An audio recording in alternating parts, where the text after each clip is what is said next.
Holy Sri Gajanan Swami ki jai. Devotees, let's begin with the opening prayer.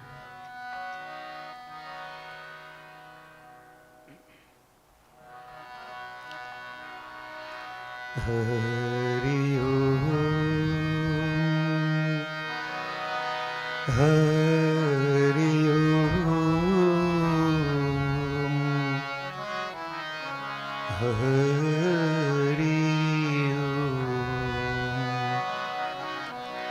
Hari Om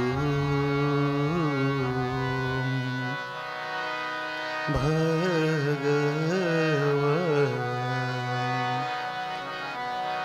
He Ram He Ram He Ram He Ram हमें दया करो गुरुर ब्रह्मा गुरुर Vishnu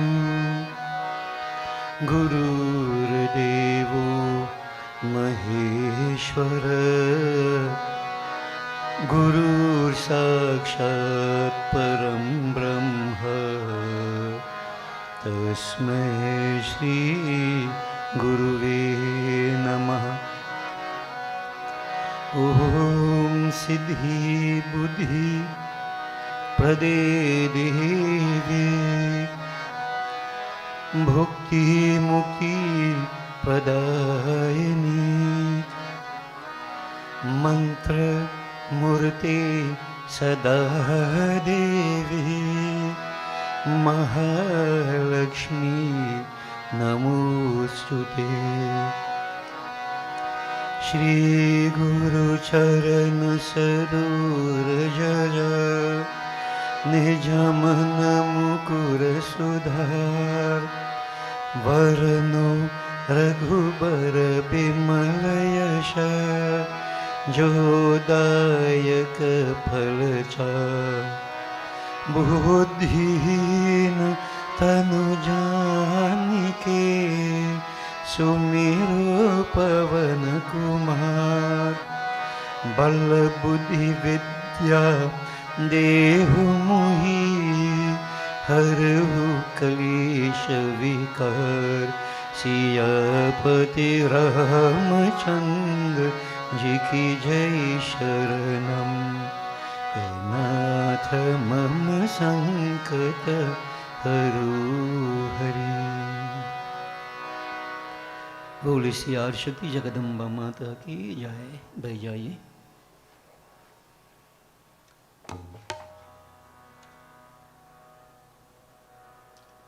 We continue with our chopais.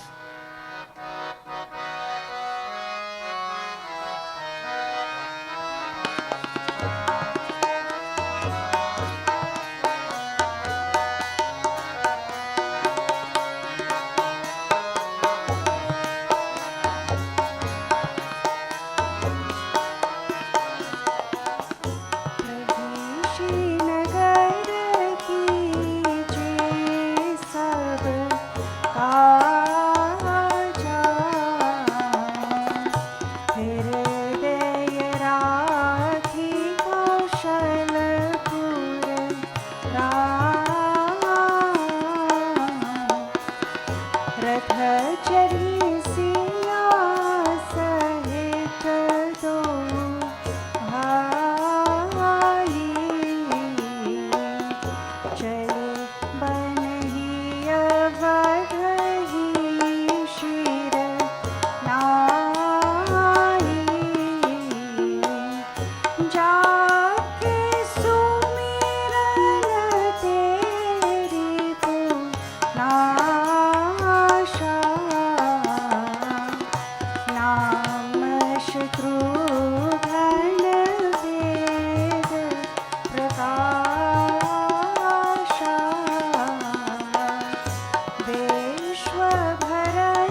पवन कुमार, कलवन पावक ज्ञान घन, जासु हृदय आधार, बस ही Ram sir चाप धर।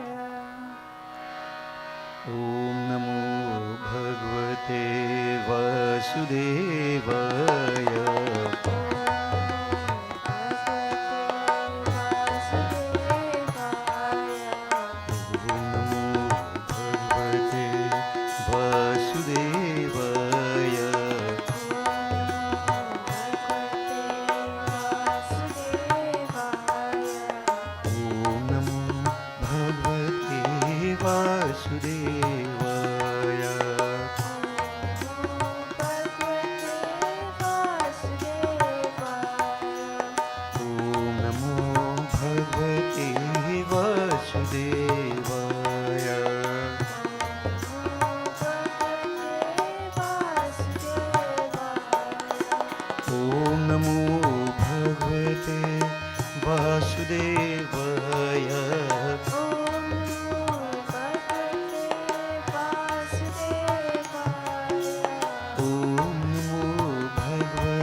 For a few brief moments, we chant Devi's name, as we know, the Navratra, simple Kirtanam. Hey Durga, Lakshmi, Saraswati, Kali, Jagmata. Hey Durga, Lakshmi, Saraswati, Kali, Jagmata. Jai Jai Durga, Lakshmi, Saraswati, Kali, Jagmata. Jai Durga, Lakshmi, Saraswati, काली जगमाता, काली जगमाता,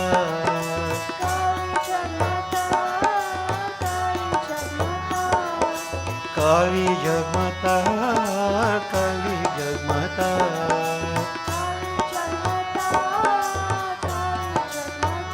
जय जय दुर्गा लक्ष्मी सरस्वती काली जगमाता,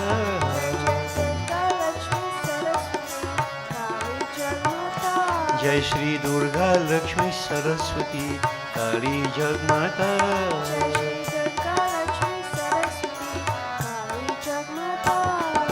दुर्गा लक्ष्मी सरस्वती काली जगमाता,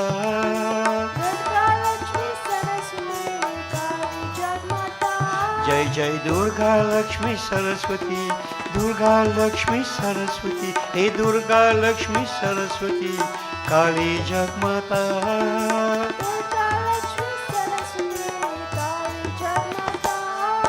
काली जगमाता, काली जगमाता,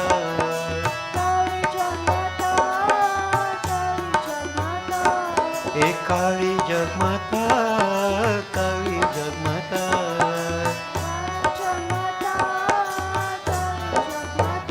जय जय दुर्गा लक्ष्मी सरस्वती काली जगमाता,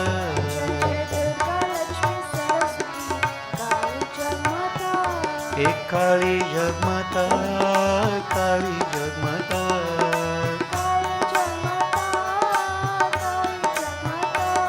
हे काली जगमाता, काली जगमाता,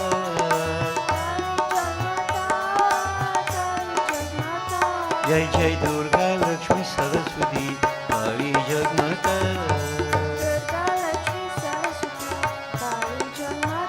जय श्री दुर्गा लक्ष्मी सरस्वती काली जगमाता,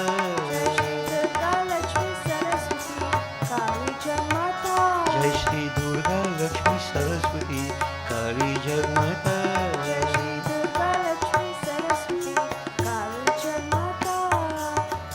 तुलसी are शक्ति जगदम्बा माता की जय।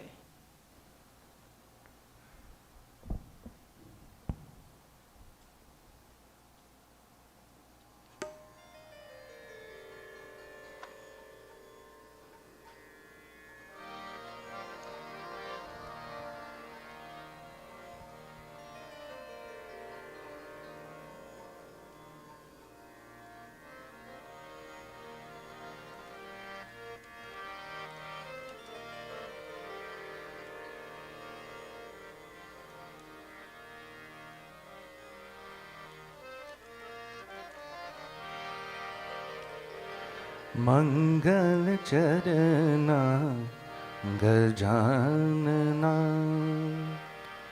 मंगल चरना गजानना,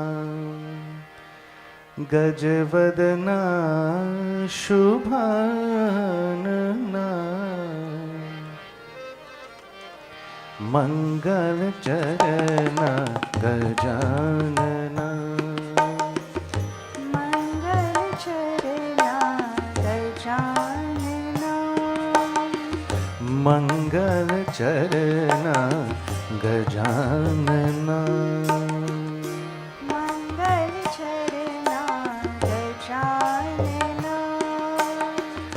गजवदना शुभानना, गजवदना शुभानना, गजवदना शुभानना, गजवदना शुभानना, मंगल चरना गजानना,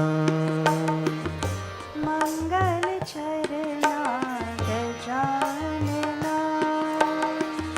मंगल चरना गजानना, मंगल चरना गजानना, विद्यादायका बुद्धि प्रदायका,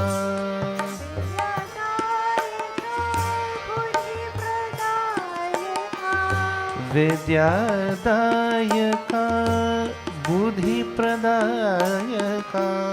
विद्यादायका बुद्धिप्रदायका गौरी तनया गजानना गौरी तनया गजानना गौरी तनया गजानना गौरी तनया गजानना मंगल चरणा गजानना मंगल चरणा गजानना गजवदना शुभानना गजवदना शुभानना गजवदना शुभानना गजवदना शुभानना मंगल चरणा गजानना मंगल चरणा गजानना मंगल चरणा गजानना मंगल चरणा गजानना विद्यादायका बुद्धिप्रदायका विद्यादायका बुद्धिप्रदायका विद्यादायका बुद्धिप्रदायका विद्यादायका बुद्धिप्रदायका गौरी तनया गजानना गौरी तनया गजानना गौरी तनया गजानना गौरी तनया गजानना मंगल चरणा गजानना मंगल चरणा गजानना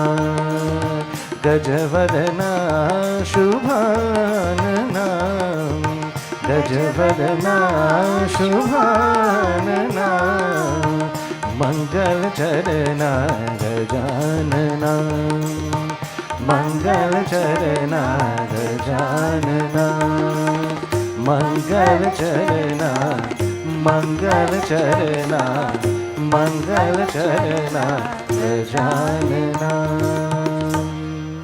बोले श्री गजानन स्वामी की जय।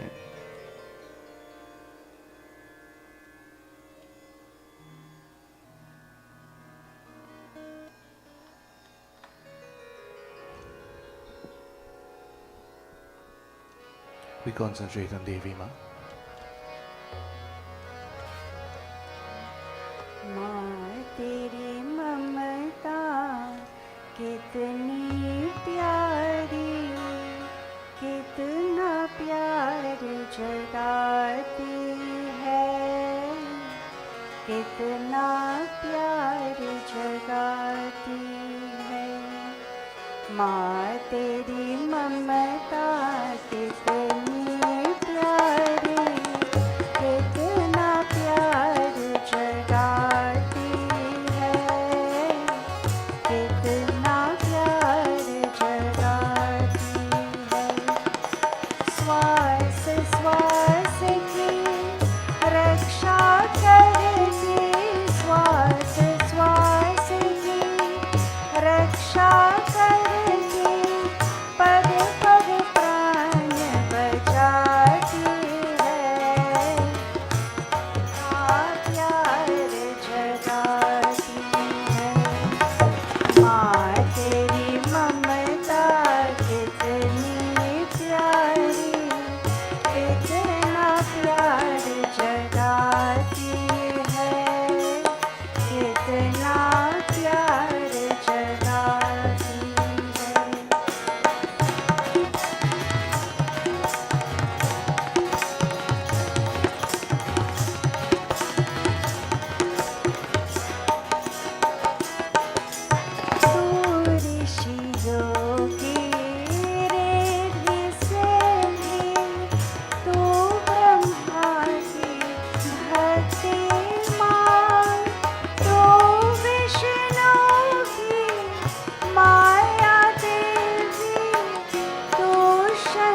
We continue to concentrate on Devi Ma.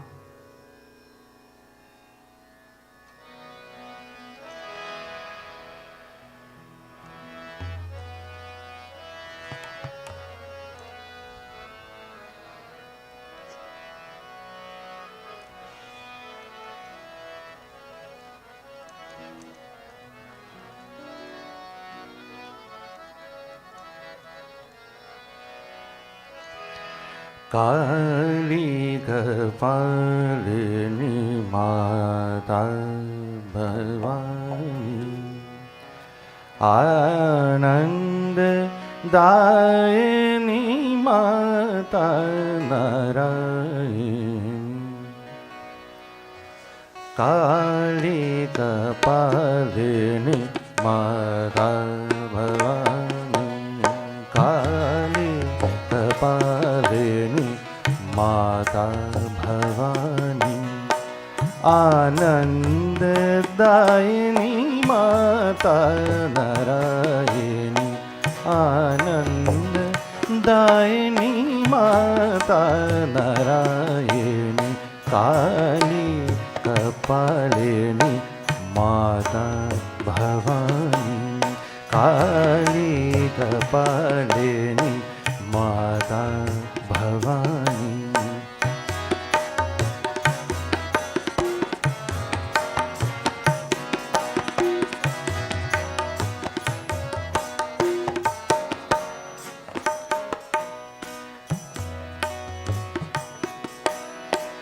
शक्ति स्वरूपा करुणामयी मां, शक्ति स्वरूपा करुणामयी मां, दुष्ट जन उद्धारिणी मां, सर्व संकट हारिणी, काली कपालिनी माता भवानी।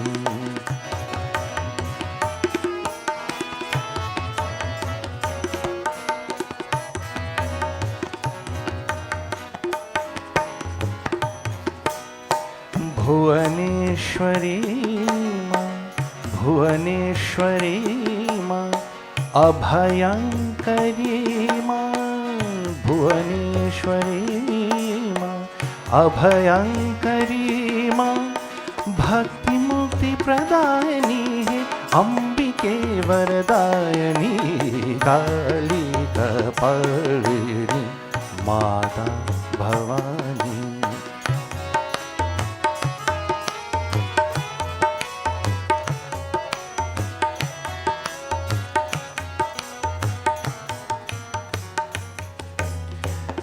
शरणागता देवी त्राहि मां पाहि मां, शरणागता देवी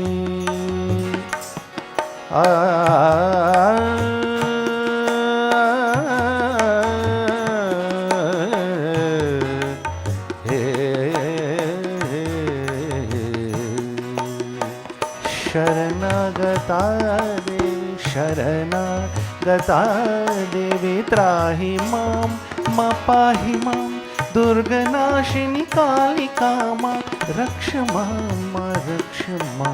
काली कपालिनी माता Bhavani.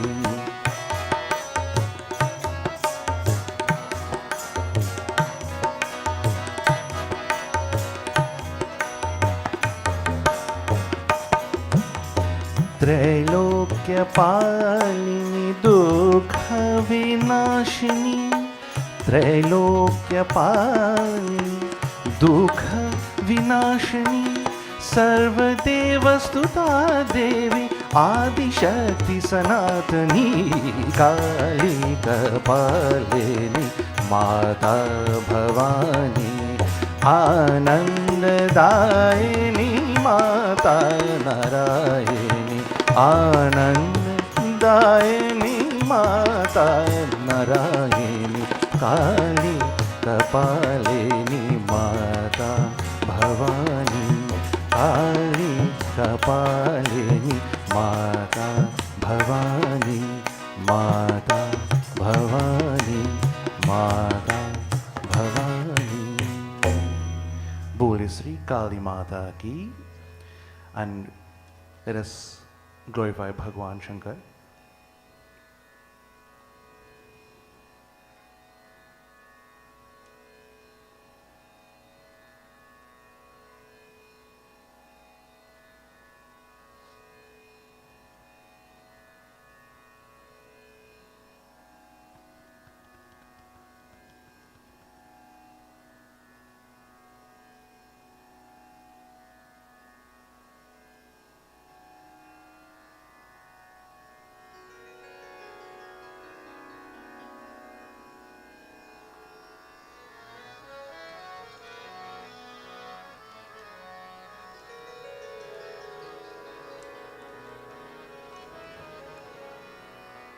De re re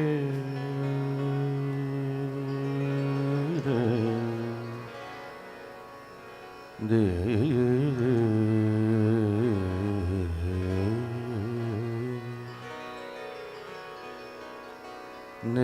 de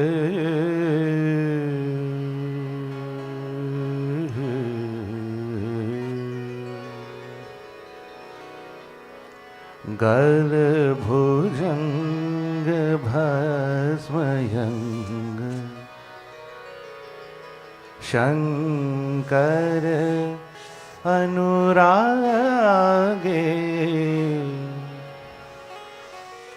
गल भुजंग भस्मयंग गल भुजंग भस्मयंग गलभुजंग भस्मयंग शंकर अनुरागे शंकर अनुरागे गलभुजंग भस्मयंग सद्गुरु चरणारविंद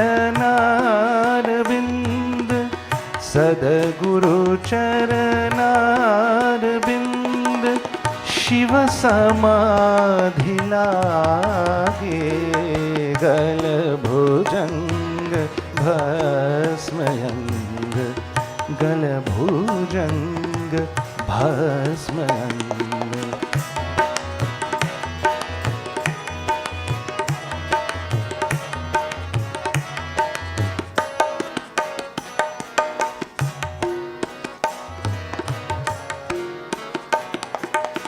तीन नयन अमृत भरे तीन नयन अमृत भरे गले मुंद माला गले मुंद माला रहत नगन फिरत मगन रहत नगन फिरत मगन संग गौरी बाला गलभुजंग भस्मयंग Shankar अनुरागे गलभुजंग भस्मयंग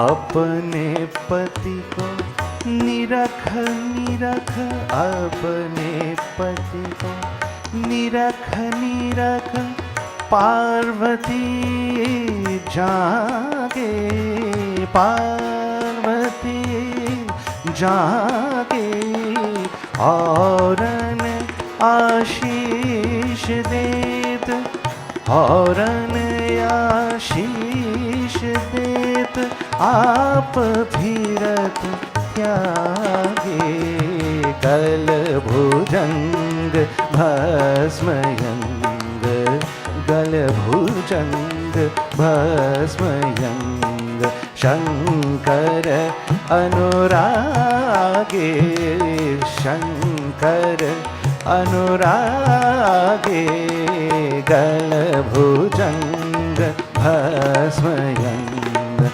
गलभुजंग भस्मयंग गलभुजंग भस्मयंग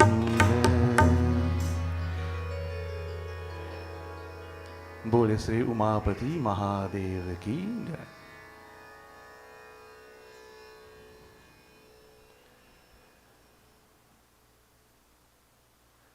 Today, devotees, given that we are in this special period of Navaratri, I decided to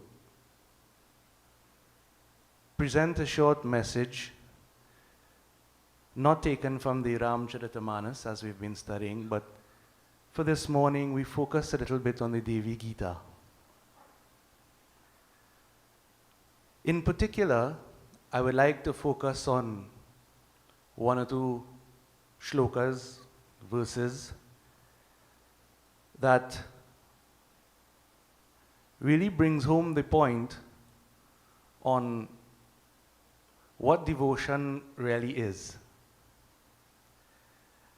And I would say that this message is applicable to everybody, yes, but it is especially important for those who think they are at an advanced stage. So it is for you to decide whether it is useful to you or not. But simply what I am going to do, I am going to present the words of Devi that comes from the Devi Mahapurana. And then we are going to look at just one example to drive home the point of what it really means. Now, I'll say this again as I begin. Spirituality, at the end of the day, is not about ritual. It is not about what you think. It is not about what you believe. In its deepest sense, it is about what you know to be true. And in this sense, it is very subjective, meaning that you could talk with other people and get their points of view, but at the end of the day, it depends on you, your own individual, we use the word experience in inverted commas. But even something like experience, you see, has to do with the mind, memory. So you could live your life, and for your entire life, you have certain experiences. These are recorded in your memory, and it causes you to think in a certain way. But this is not what we are speaking about. That is not what is meant by experience. I'm going to use the word knowledge. We say gyan or wisdom. Again, it doesn't have anything to do with thought. Doesn't matter what you think. It has to do with a very deep knowing of who you are, your true nature, as we say. But in so doing, it means knowing the true nature of everything, not only you as a limited person. Now, we all start off at a point of ignorance, meaning we are born into the world, and interestingly, how many of you could really remember how you got here? So let me see, how many of you remember being a baby? Raise your hand. Nobody. You probably have your earliest memory as a child remembering something, but as psychology has shown, human memory is very, very unreliable. The more you remember and recall something, the more that memory changes. So in fact, most of you have no idea how you got to be here, and most of you have no idea where you're going on to after. You don't know. Because this information is not available to your mind. Okay? Now, based on the experiences of the sages who have gone, we have scriptures, we have those around who know the truth, and unfortunately in the world that we live in, people who know the most, they're the most difficult to find. The people who are out and about, the majority of leaders, spiritual leaders, the people who talk the most, they know the least. And I'm not saying this, it's there in scriptures, but I've come to realize that this is true. So it's difficult to really get in contact, to do satsang with someone who knows.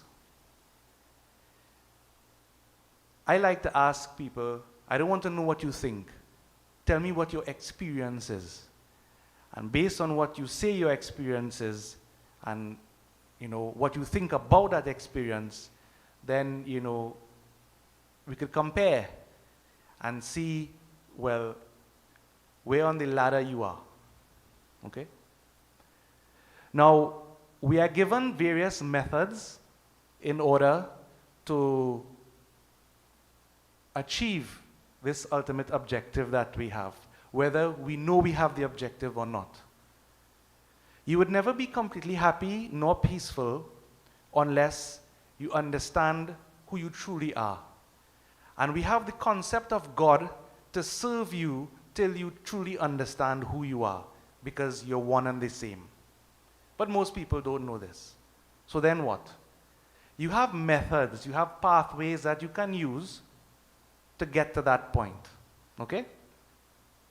So this brings me now to Devi Gita. So this situation here, where, Devi Ma appeared to Himalaya, the personification of that mountain, together with, other devas, and Devi's answering questions. So before she, went on to, carry on the form and duties of Parvati Devi, she appeared first of all there. So we take this in story form as being the essence of knowledge given to us directly.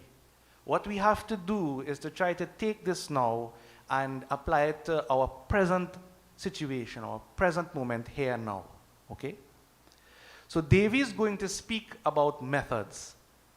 And she's going to speak particularly about the method that most of us use, which is the bhakti pathway, meaning the devotional pathway, or bhakti coupled with gyan, knowledge as well. Okay? Because in order for you to have shraddha, or faith, faith is equal to belief plus some experience. You can't have faith just like that. Okay? So to have faith, you need to believe in something and also have evidence that it is true. So Devi here is pointing out the methods and the progressions from step to step. So I will just paraphrase what was said to focus on just one or two shlokas that Devi mentioned here. Himalaya asked Devi, "O Devi, please describe the path of Bhakti Yoga, the path of devotion that focuses on you. By such devotion, supreme knowledge could easily develop in an ordinary person who is filled with passion or who has no dispassion. All of us." So in answering Himalaya now, this is what we focus on. Devi gave this answer. She said, "O Himalaya, O Devatas, there are three well-known paths of mine leading to freedom, liberation." On hearing this, we realize that in some sense we are bound. If we need to get liberated, it means that we are currently bound. Bound by what? It is not a physical binding, it is a mental binding. And as I said before, the key here, liberation, really means to know what you are and to know what you are not. We all currently think we are people, we are individuals, we have a limited lifespan, we are going to die one day. But our scriptures say that is incorrect, that is not our true nature. Our true nature persists. It is here now, it has always been here, and will continue to be here if I were to speak in spatial terms. Okay? Devi is saying there are three pathways that you can use. These are Karma Yoga, the pathway of action, Gyan Yoga, the pathway of knowledge, and Bhakti Yoga, the pathway of devotion. She goes on to say, of these three, Bhakti Yoga is the easiest in all respects. It doesn't mean that you have to choose Bhakti Yoga. So in Sanatan Dharma, it requires devotees to be a little mature. It's not a case that we give you one thing and say, just do that. We say, look, there are many ways. Option A, option B, option C, right? You go to a store, you want to browse around, you pick what appeals to you. Same thing. So you can choose any of these pathways or mix, that's fine as well. But the point that Devi is making, if you want the easiest one, the one for the ordinary man and woman, then Bhakti Yoga is recommended. It is the easiest. It appeals naturally to the human being without undue suffering to the body and mind. So, some spiritual leaders would tell you have to do this, that, and go to extreme extents of suffering. You put your body under strain. On the yogic path, you do various things, postures, etc. But most of us, regular people, we're trying to live our lives, we're trying to find a little happiness here and there. We are affected by our emotions. We feel happy, we feel sad, we feel angry, depending on what happens. And so, without going through all these undue methods, these difficult methods that requires you to do things to your body and, make extreme sort of sacrifice, Devi is saying that Bhakti Yoga is natural and easy in this respect. Okay? So some of you may think, well, what I am doing is difficult. I have to fast for Navaratam, or these special occasions, always something to fast for. That is stress for me. Now, if you look at that like that, then it will be a stress for you. Remember, when you fast for this period of time, it has nothing to do with God, It all has to do with you. Simply, when you fast, you control your food intake, you control your mind. That's all it is. Okay? So, those of you who have medical conditions or you can't do it, if you can't fast, no problem. But, find alternative means to control your mind. And many religions right now, or Muslim brothers and sisters, Christian brothers and sisters, every religion has this fasting part of it where you give up something and you look at your intake. Why? Because your mind becomes more receptive. You feel better, and there are health benefits as well. That's why you do it, okay? So those of you who feel that you could fast and fast till you black out and that will get you to God somehow, you are mistaken, okay? Understand the reason for doing it and adjust accordingly. But the fact is, you have to make these so-called sacrifices in order to get the benefit. Because if you just sit down and say, I'm going to control my mind today, it's not going to happen. You have to do things to enable it to happen. Okay? Okay, so Devi made that point on Bhakti Yoga. So Devi is saying now, if we unpack this Bhakti Yoga, there are different kinds of Bhakti Yoga. What are they? Now you should be, this is like an assessment here, you should be asking yourself, do I practice this? What kind do I practice? What do I do? Because if you don't know what you're practicing, well then what's the point of doing anything? You have no idea what you're doing. So if I were to ask you, what do you practice? What pathway are you on? You must be able to say. The Pandit mustn't be able to say for you, You have to say. When you go to temple or you read, you're presented with, frameworks, information, different pathways, but you don't have to practice all. You have to choose what appeals to you, and you practice that. Hold on to that. Okay? So Devi is saying there are three kinds, depending on your guna, which is the simple translation for guna is a quality, your dominant quality, your dominant personality. What that means? Some people are very activity oriented, some people are very mentally oriented, analysis oriented, and some people are very emotionally oriented. So whatever your personality, your dominant guna, then you adopt a pathway, a strategy suitable to you. Okay? Right. So Devi is saying now,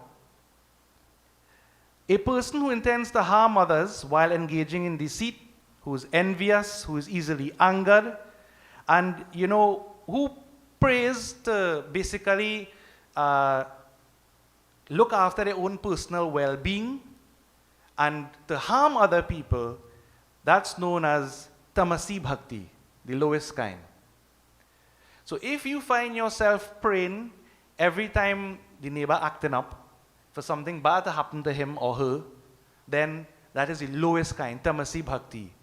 You're using God, as the Paramacharya likes to say, like a broom. A tool just to take care of business for you. Okay? Like a hitman. You don't want to do that. That is Tamasi Bhakti, lowest. Whoever, Devi moves on, whoever is lustful, seeking fame and pleasure, who worships for obtaining, various things, you want something and you pray for it, who foolishly assumes false distinctions, thinking that I am different from one's own being. So this person is characterized by passion, running around, getting things, and you pray like this. This person is practicing Rajasic Bhakti, a materialistic kind of bhakti. You're praying for something to happen. Okay? And then the third level now, one who offers all karmic fruits to me, and a person who thinks, I must carry out all of the acts outlined in scriptures, stick to it because it's good for me. But still, clings to certain false distinctions that I am separate from God. There's something different from me. But you still do what you have to do out of a sense of love. Then this is known as Satwik Bhakti. The third kind, Satwik Bhakti. So you're doing what you're supposed to do. You're trying to maintain your principles. But you still cling to this false distinction that God and I are separate. God is something to be seen, to be found. This is Satwik Bhakti, which is good. It is the highest type, but it is still not the best or the highest. However, this Satwik Bhakti leads one to what is known as Para Bhakti, Supreme Bhakti. But the former two I spoke about, Tamasic and Rajasic Bhakti, these do not lead to the highest type of Bhakti. So the first point, if you're still praying for this and that to happen to somebody, you want this and that is how you pray, nothing is wrong. You start at that point, but if you remain there, it will not take you in terms of spiritual movement to any higher level. So we all aim at Satwik Bhakti, meaning that we do what we have to do on a point of principle. We practice what we read in the scriptures, various qualities. We speak the truth. We practice non-violence. We, read scriptures on a daily basis. We perform charity. All of these things we do. And we still pray. But in our minds, there is still a separation between that supreme, in this case Devi, and ourselves. This is known as Satwik Bhakti. But it doesn't lead to the highest. And so now, Devi is going to describe what really is this final aim, this Para Bhakti. And this is where you have to listen. How do you transition from this stage of Satwik Bhakti? For your whole life you're doing these things, right? And you're waiting for the next step. What happens next? How do you transition to Para Bhakti, assuming that this is what you want? Devi speaks. Adhuna parabhaktim tu prochamanam nibodhame madguna shravanam nityam mama nama nukirtanam kalyana gunaratnanam आकारायां मयि स्थिरं चेतसो वर्तनं चैव तैलधारा समं सदा जय अम्बे मां. Devi says, now pay attention while I explain the highest kind of devotion, Para Bhakti or Supreme Bhakti. One, and she's going to outline what someone with Para Bhakti does, what a person with Para Bhakti thinks, how a person with Para Bhakti behaves. So listen. One who constantly listens to my virtues and recites my names. Now, you could come in the temple and sing, recite, but when you go home for the whole week, you think nothing about spirituality, nothing about God. That is not what Devi is saying. Constantly. So whether I'm sitting in the temple, driving in the car, working, walking down the road,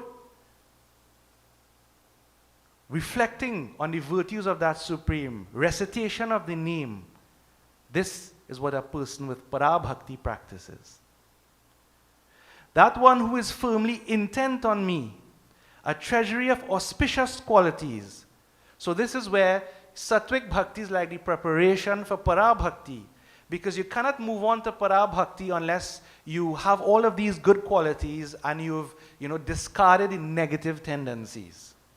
So that is what we work on day in, day out. We work on these things. Once you become the storehouse of auspicious qualities, then you move on to para bhakti. Whose concentration is ever steady, like a continuous flow of oil. So when you're filling the diya with oil or you're offering jal, what I like to do is you recite the mantra, yes, but look at the flow. It is unbroken, continuous. That way it is continuous in one flow, keep on flowing there. Our concentration on the Supreme is supposed to be like this. It doesn't mean concentrating only on a form, which is the first step. That is training for the mind to focus. And remember, there are 5 ways the mind could focus. You recall, right? So your mind could be disturbed, distracted, dull, one-pointed, and then finally restrained. These are the 5 ways of mental focus. Okay? So from dispersed to focused, but focused on what? So in the first case, if you pray, focus on a form, but eventually para bhakti, it is concentration. It means a total knowing at all times that supreme state. Okay? So Devi goes on to say, Hetustu tatra ko vapi na kadachid bhavedapi Samapya sarshti sayujya salokya namna cheshana Matsevatodhikam kimchinnaiva janati karhichit Sevya sevakata bhava tatra moksham na vamchati Jai Ambe Ma. That person who has no ulterior motive at all in these actions. So it means that you are doing these things not for any particular reason, for no outcome. In other words, you're practicing what's there in the Gita. You do what you have to do for the sake of doing it with no concern for the results. Whatever happens, happens, and happens for the best. Having no desire for liberation in any form, which has been outlined here. However you perceive this liberation to be in your own limited thinking, you have no desire for that. In other words, even liberation you don't want, like Prahalad. Now, it seems to me a very sad thing, devotees. People believe what they are told. And imagine for your whole life you're trying to achieve something, or you want to achieve God, you want to see God, and you die without achieving that. And then, you're told you have to come back in the next life, and you keep going again and going again. Now, that line of thinking has its use for certain people. But imagine an alternative way of thinking, which is, if right here, right now, I am already liberated, I just don't know. In other words, if you remove the striving, if you remove the idea that you are bound, you immediately become liberated, then at any point, no matter what happens, you're always free, you're at peace. Otherwise, you might reach to your deathbed and you will be frustrated mentally thinking that I haven't achieved what I should achieve on the spiritual path. It's quite interesting, psychologically speaking. But at the end of the day, you see, it doesn't matter. The truth is still truth. God is here always. That Supreme Spirit is always here. It is just what you think. What you think is influencing you. And this is so clear. But unfortunately, it is not clear to many people. Why? The mind again is working against you. So I could say whatever to you, but you will be inclined to believe what you want to believe. You understand? And so that will determine everything that happens to you. Okay? So in my personal case, for example, I know based on my experience, having done many things, read many things, I am not bound. My true nature, I am not bound. If I were to die today, I would be okay. Because I know, it is a knowing, and I can't explain it to anybody, but I know that I, not this limited I, but my consciousness persists always. And therefore, all we do is we keep trying to sweep away what is not me to realize who am I, right? So anything that happens, it's fine. So in my case, the striving has stopped. And the moment you stop striving is the moment you're free. You understand what I'm saying? The moment you stop striving is the moment that you are free. And this doesn't come from any book. It doesn't come even from worldly experience. When the time is right for it to happen to you, it will happen to you. But it is an inward thing, and no one else is privy to that knowledge. No one else. So you could walk around the world, you can't tell what is going on in anybody's head, but you have to look at you, analyze yourself. What is your own thinking? Why you're doing what you're doing? What you're looking for? And adjust to suit.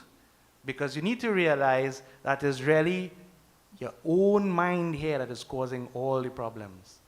Mana eva manushyanam karanam bandha mokshayoho. Devi says, he who knows absolutely nothing better than serving me, cherishing the notion of servant and master, and not aspiring even for liberation. So as I was saying there, para bhakti, when you realize that there's nothing really to strive for, that you are what you already need to be, then what you do is you live life in a different way. You live life just for the benefit of everybody else. Because there's nothing for me to gain and there is nothing for me to lose. Most people don't think like this. You're worried when you're going to die, what's going to happen to the children, who's going to leave you. Remember the story I said last week? If you look, the man with the cup, the monk with the cup, if you look at it every morning and see it as already broken, then what you're worried about? The day it breaks, you have no problem. So this is the training that we do, the mental training, to see the world for what it is, the Kali, the impermanence.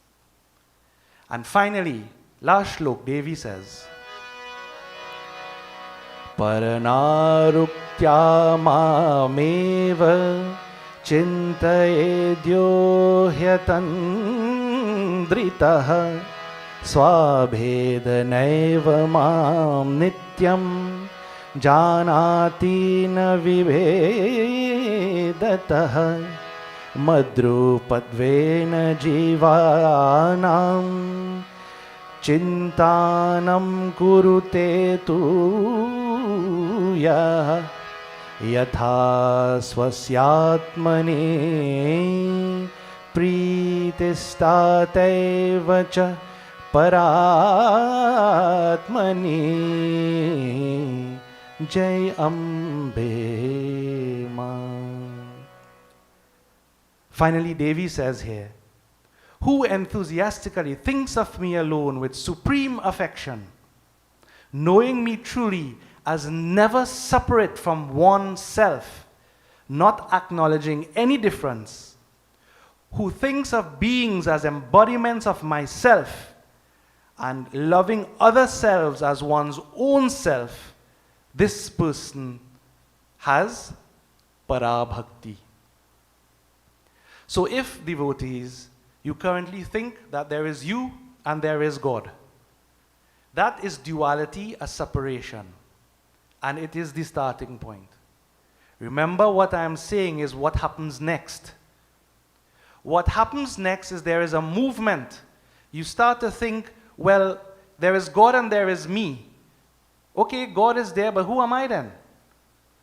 And then you begin to focus on yourself. And so, looking at this relationship and making these practices, you come to that realization that there is no difference. Tat, Tvam, Asi. In other words, as I keep saying, everything is one thing. Everything is one thing. Now, I said I will use an example to make this clear. So let me use an example, because a lot of this might seem abstract to many people. So very briefly, in just a few minutes, I'll tell you a little story which is true. This is the story of Sri Ramakrishna. You heard of Sri Ramakrishna Paramhans? Sri Ramakrishna. And Sri Ramakrishna was, he was born into a Brahmin family. He was a priest, so to his elder brother. And for many years, as a young child, he was always absorbed naturally in devotion. It is said when he was quite young, he looked up at the sky, he saw dark clouds and some white birds flying in front, and he was so overwhelmed just by that simple scene that he fell down unconscious. In other words, he was very, very sensitive to what he saw, and he became very absorbed. It affected him deeply.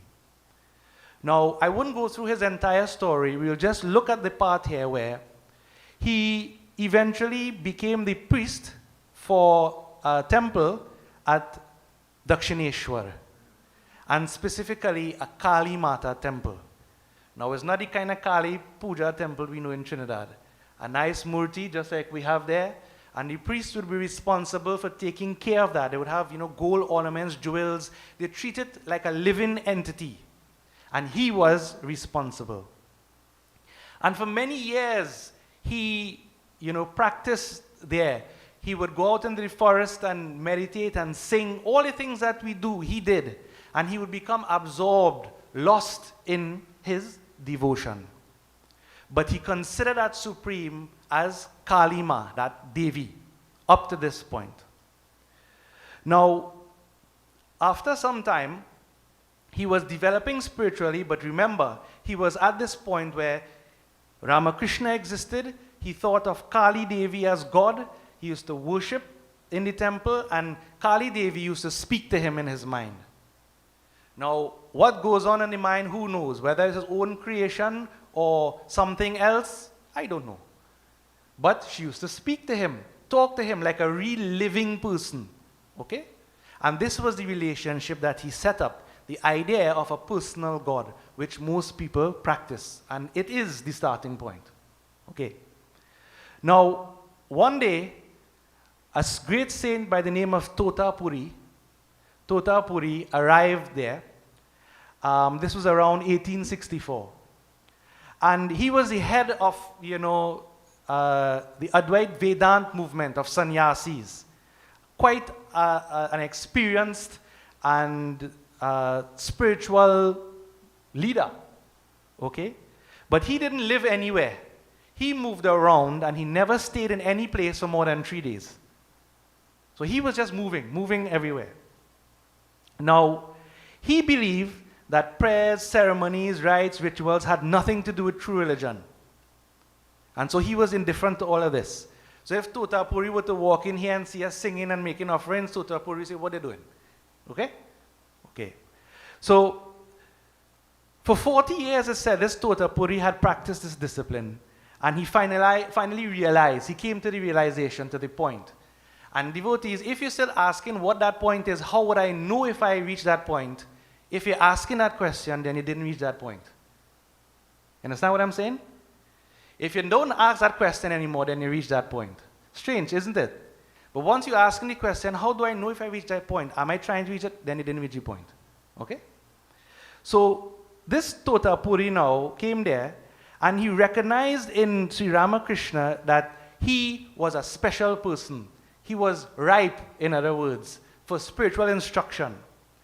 So, Totapuri now offered to initiate Sri Ramakrishna into this sannyasi order. Ramakrishna agreed. And so on the appointed day, they lit the fire and whatnot, and they had a little ceremony. They did a hawan and whatnot, and then they moved into a meditation room nearby. And so here now, it was Totapuri, the guru, and Sri Ramakrishna sitting there. And Totapuri began to impart to him the great truths of Vedanta. Okay?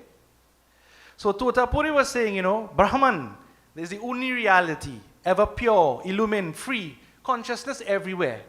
I use the word awareness, right, which is synonymous with God, and maybe you misunderstand. When I say awareness, I don't mean your awareness. When we say awareness, we mean that if everybody in the world was dead, if all creation was dead, all life was dead, there is still an awareness that exists everywhere, a subjective awareness everywhere that is Shiva. That is another name for consciousness, another name for Brahman. Same thing. It is sentient, it is aware. When it expresses through me, through you, it is our personal awareness. Okay? So this is what, in these kind of ideas, Totapuri is trying to put to Sri Ramakrishna here. And so he asked Ramakrishna, withdraw your mind from all objects and gods and goddesses and concentrate on the absolute. But Sri Ramakrishna found this difficult because for his entire life, what was he doing? Praying to Devi Ma, looking at the Murti. Devi spoke to him. She was living for him. Okay? So, Sri Ramakrishna now found it impossible to take his mind beyond Kali. And so, Totapuri tried with him various ways to get him to move beyond. How? But in spite of all the attempts he made, Sri Ramakrishna just couldn't cross this realm of name and form. He couldn't get past it. Stuck right there.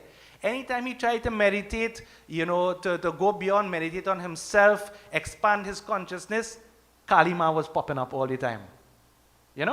Every time, coming back, Kalima coming back. The form of Kali coming in his mind. So he couldn't get over this. And he said to Totapuri, this is hopeless. I cannot raise my mind to the unconditioned state. I cannot face my own Atman, that consciousness that I am. I just can't, because I am limited by the same way I was practicing all the time. So Totapuri at one point got excited and frustrated at the same time, said, what? You can't do it? Listen, you have to. And he said, look around, and he picked up a small piece of glass around. And he took the small piece of glass and pushed it right in the forehead of Sri Ramakrishna. We didn't try to stab him or anything. A small piece of glass. Just push it right there. Why? If devotees, if I slap you, like how Will Smith slapped Chris Rock the other day, right? If I slap you, what happens? If an ant bites you, you get a slap, something, all your attention is focused on that, isn't it? You will be focused on where the slap is. You'll be focused on where you feel in pain. So he stuck him here in his forehead and immediately brought Ramakrishna to this focus. And what happened then? Again, as expected, boom, Kalima appeared to Sri Ramakrishna in his mind. In his mind. So that form is there. But then what happened? In Ramakrishna's own words, he said, I use my discrimination as a sword, my Ganesh, as a sword, and I cut that Kali into two. Yeah? Severed, he didn't say kill Kali, eh? He cut that form of Kali into two. And this last barrier fell away. In other words, no form anymore.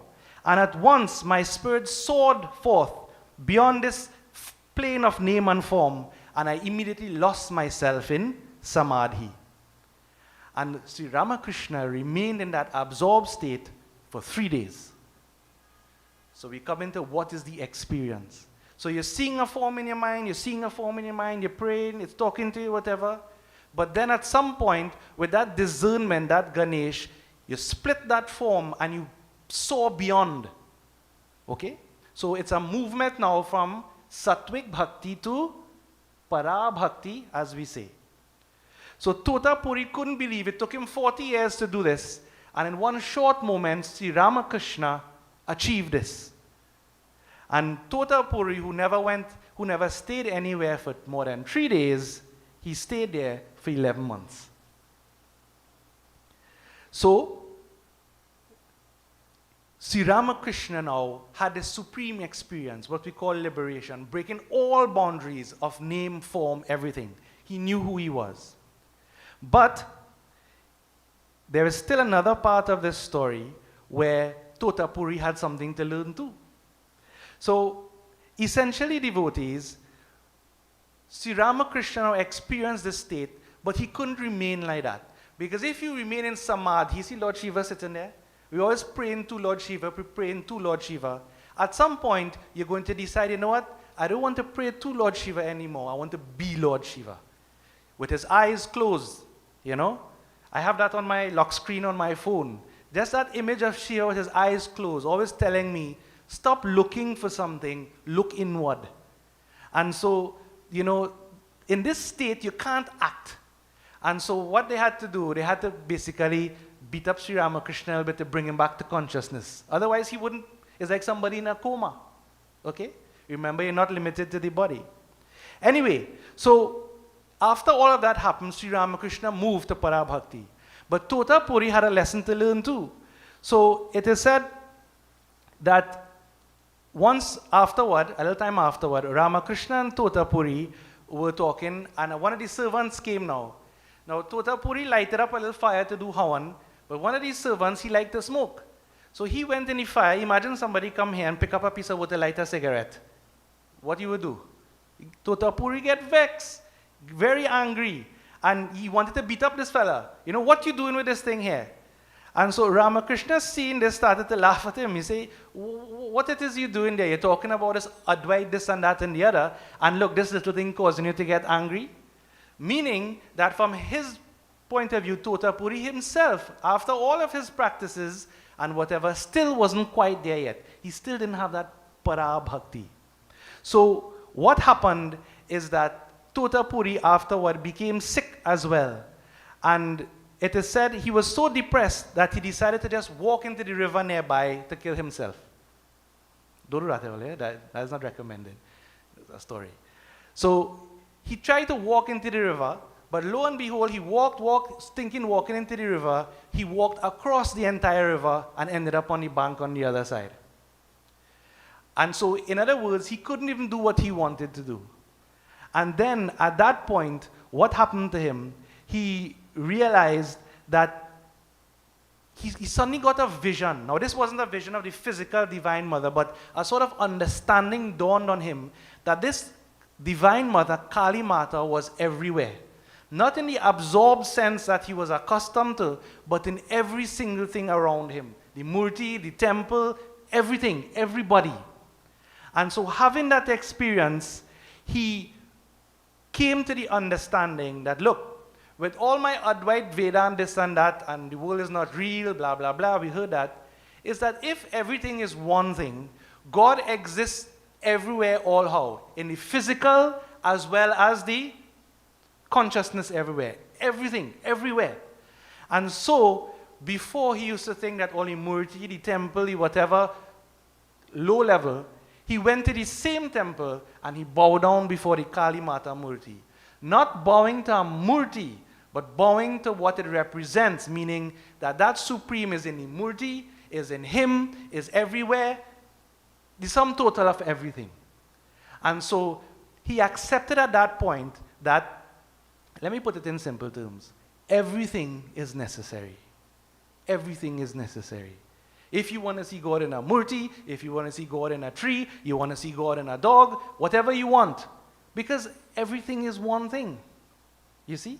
So that was his understanding and takeaway there. So what's the significance of the lesson then? When, as Sri Ramakrishna put it, when I think of the Supreme Being as being inactive, not creating, destroying, not doing anything, then we call him Brahman, Purush, the impersonal God, that which exists everywhere. So you see Kali always standing on Shiva. And that's what it means. Kali is the thing that moves, Shiva, the consciousness that is everywhere. We exist in it, oneself. So that is the impersonal God. But when I think of him as active, creating, preserve all the energies of the world, I call him or her Shakti, Maya, Prakriti, the personal God. But the distinction between them doesn't mean there's a difference between them. You get it? There is a distinction, but there isn't a difference. And so, devotees, this example here of both Sri Ramakrishna and Totapuri shows the movement, one, from Satwik Bhakti to Parabhakti. So if you're stuck with the form and you want further experience, you have to do what Ramakrishna did. And, you know, we could explain practices, but we won't go into that now. The thing is, keep on doing what you're doing, and the point will come, you'll move on. But the opposite is also true. People who think that all these things are not necessary, people who sing in whatever, you are also mistaken. Because this is the Shaivism route. If God is everywhere and everything, we have to see him or it in that which you perceive to be good and also not good. So it comes back now at the end of the day to your own personal vision. How do you see things? How do you see the world? Do you see the Supreme everywhere and everything is a representation of that one? Or you're still fighting like Sri Ramakrishna and Totapuri before they were enlightened? This is good, that not good. This is good, that not good. I need to do this, you can't do that. You mustn't do this. This better for me. That but no. Until you get to that all-encompassing vision, Parabhakti, you still have to continue to make effort in these individual ways. And remember that at least you know now what the final end goal is, the Parabhakti goal, which I think everybody is looking for. Okay? So contemplate this message from Devi Gita devotees and try to practice. Keep on with your spiritual practices in your way.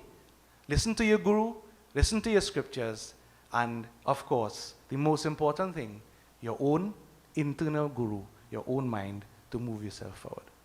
I'll conclude at this point. Bole Sri Kali Mata Ki Jai.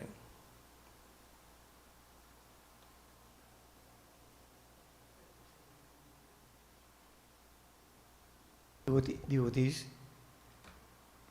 we have heard of Parabhakti, the stages you go through, and the final point Pandit Umesh made, each person your own journey. The Gita, Bhagavan Sri Krishna said, those who worship the gods go to the gods. Those who worship the Pitris go to the Pitris. Who worship spirits go to the spirit. Those who worship me come to me. It shows you go through certain processes, you heard everything here. We all worship with a certain attitude. I worship God, the gods, because I want this, I want that. I worship the Pitris, various reasons. But when Bhagavan says those who worship me, it means your philosophy, your understanding. You graduate from basic things, base things, to the highest level. It's an internal journey and it's an individual journey. You have to go upon it yourself. Yeah? So, as you heard, whatever you do, yes, you keep on doing it, but understand that these are just various means to a higher objective. We'll just glorify Devi and we'll conclude here. Simple. Durga Bhavani Ma, Jai Jai Kali Ma.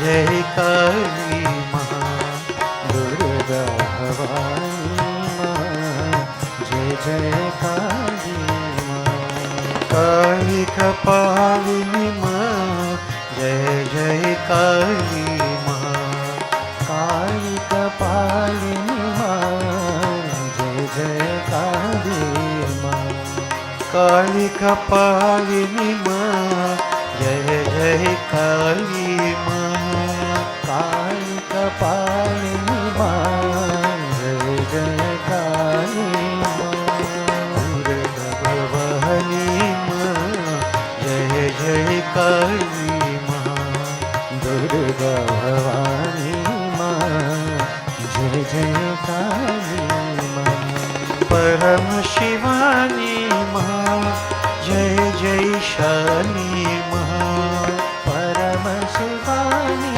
Ma, Jai Jai Shani Ma, Param Shivani Ma, Jai Jai Shani Ma, Param Shivani Ma, Jai Jai Shani Ma, He Jagat Udharini Ma, Jai Jai Kali Ma, Jagat Udharini Ma, Jai Jai Kali Ma, Jagat Udharini Ma, Jai Jai Kali Ma, Jagat Udharini Ma, Jai Jai Kali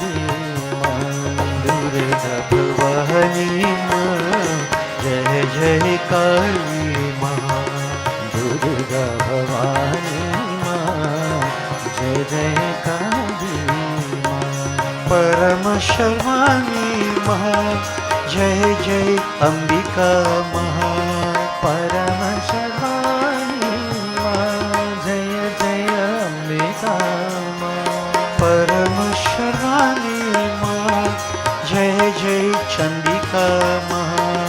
परम शर्वाणी माँ, जय जय चंडिका माँ।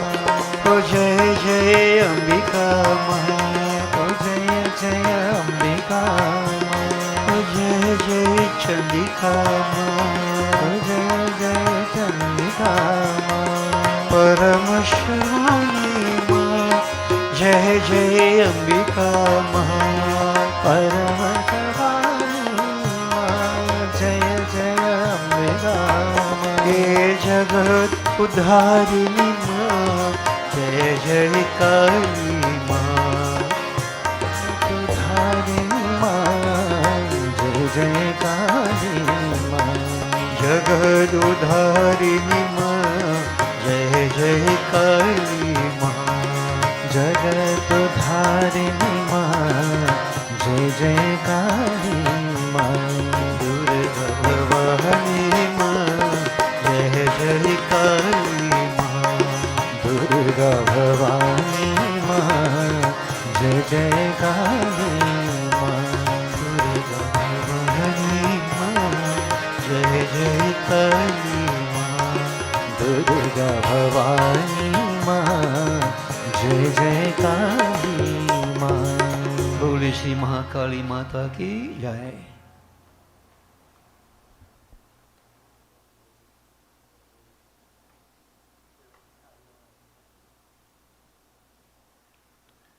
We join in our final Havan. Om Sri Man Mahaganadhipatiye Swaha. Om Sri Gauri Mata Swaha. Om Sri Prithvi Mata Swaha.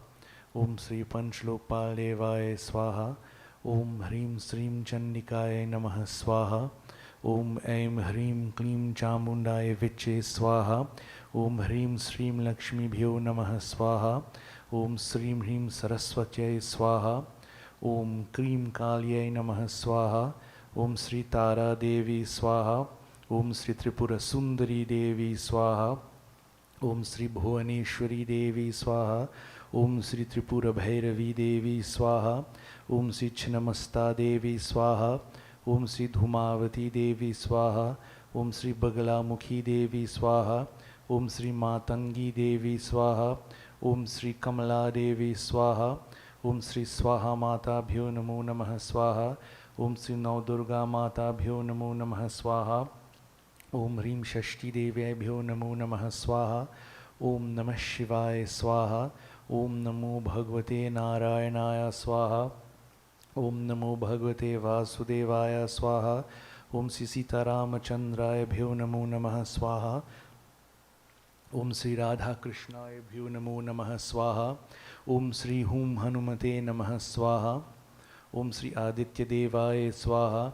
Om Sri Chandra Devaya Swaha. Om Sri Mangal Devaya Swaha.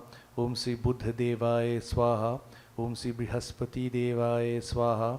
Om Sri Shukra Devaya Swaha. Om Sri Shani Devaya Swaha. Om Sri Rahave Namah Swaha. Om Sri Ketave Namah Swaha. Om Sri Agindevaya Swaha. Om Sri Ishtadevaya Swaha. Om Sri Kuldevaya Swaha. Om Sri Asthan Devaya Swaha. Om Sri Vastudevaya Swaha. Om Sarvadevata Sarvadevi Bhyo Namo Namah Swaha. Om Sri Anand Swarupaya Brahmane Namah Swaha. Om Sri Guruve Bhyo Namah Swaha.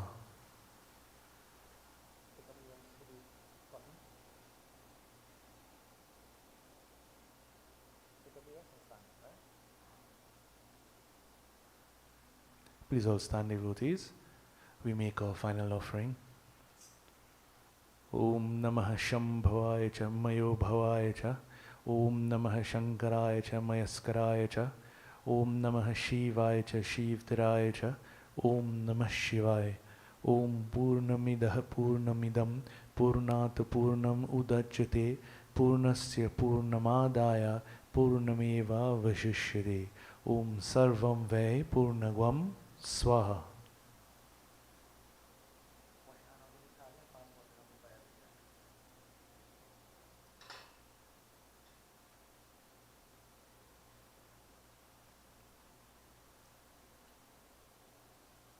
Om Sarva Papaharam Divyam Gangyam Nirmalam Jalam Achmanam Chamaya Dattam Grihitam Purushotamaha Achmanyam Samarpayami Sri Agindevaya Namo Namaha.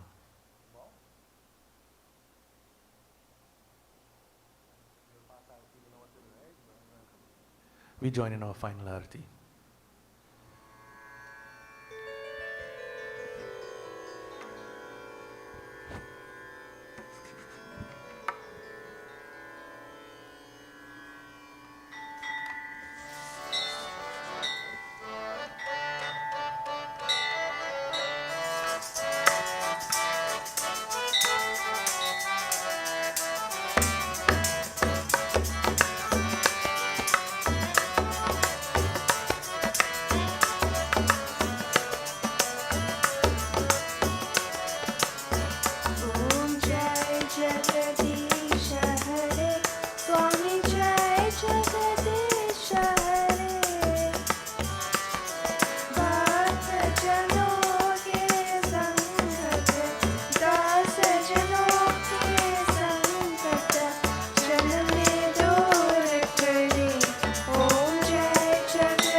We join in closing prayer.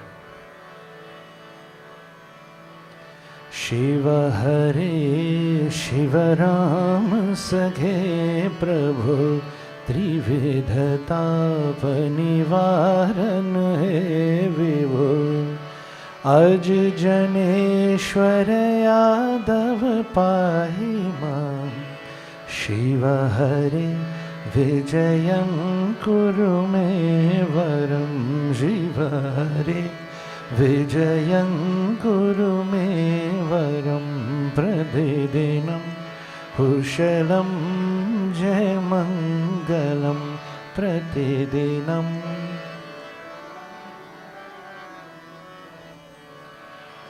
Om Mangalam Bhagavan Vishnu Mangalam Garudadhvaja Mangalam Pundarikaksha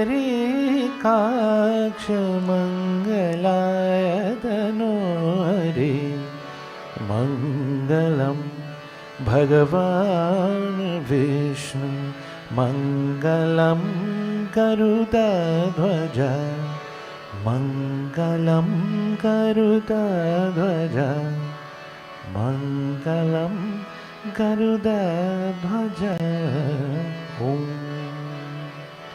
Om Mantrahinam Kriyahinam Bhaktihinam Janardanam Yat Pujitam Maya Deva Paripurnam Tadastu Me Om Asatoma Satkamaya Om Tamasoma Jyotirgamaya Om Mityurma Amritam Gamaya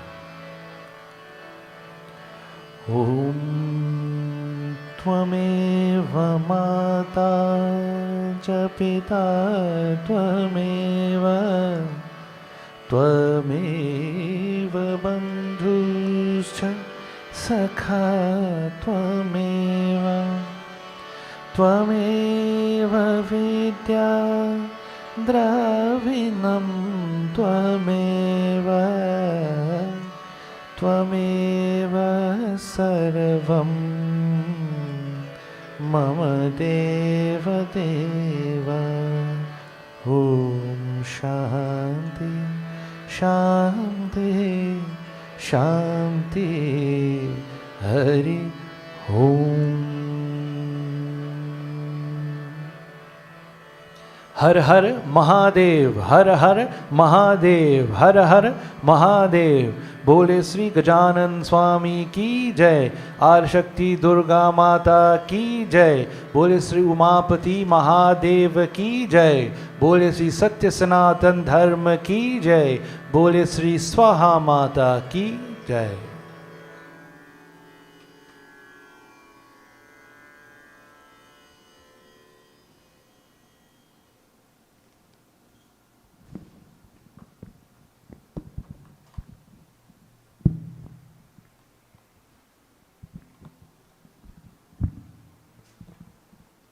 Sitaram, this is a gentle reminder for two of our upcoming religious events that we will be celebrating here next week.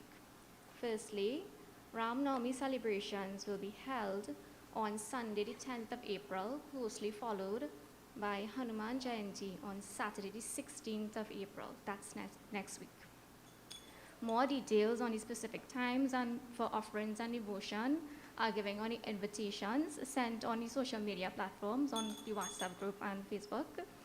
If you want to find out directly or if you want to find out more information, you could always feel free to ask me or any members of the executive. Thank you, and we do look forward to having you join with us on both occasions. Sitaram.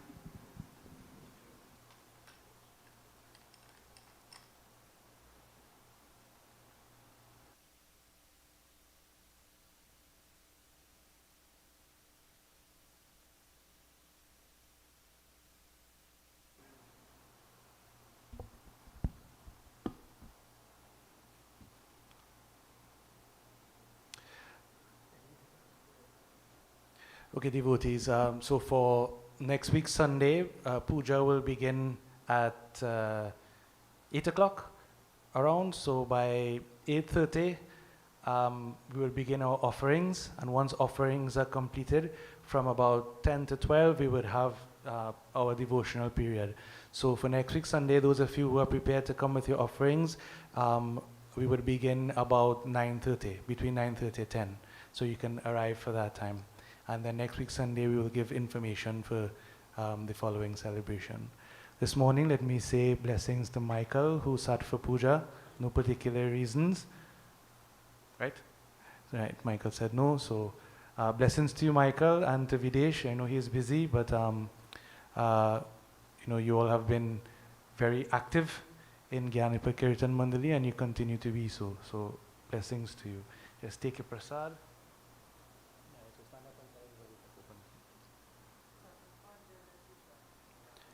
Jai Sitaram.